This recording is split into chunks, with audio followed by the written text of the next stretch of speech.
C'est la première prise de parole en public du Premier ministre qatari depuis l'attaque israélienne.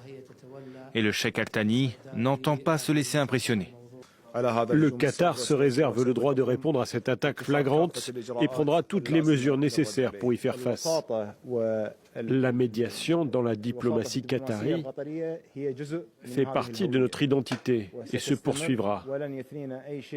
Rien ne nous dissuadera de continuer à jouer ce rôle dans toutes les questions qui nous entourent dans la région. Dans le monde, les condamnations de ces frappes israéliennes sont quasi unanimes, comme celle du président américain, pourtant principal allié d'Israël.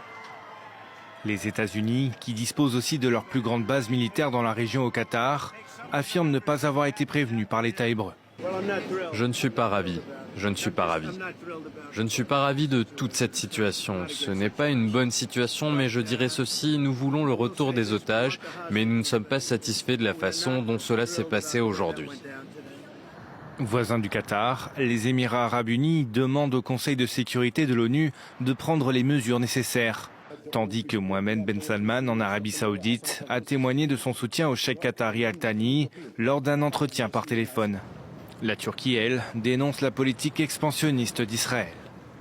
Le fait de cibler la délégation de négociation du Hamas alors que les négociations de cessez-le-feu sont en cours démontre qu'Israël ne vise pas à instaurer la paix, mais à poursuivre le conflit. En Europe, les condamnations sont également très claires. Emmanuel Macron évoque des frappes inacceptables. L'Allemagne et le Royaume-Uni dénoncent eux aussi une violation de la souveraineté de l'Émirat.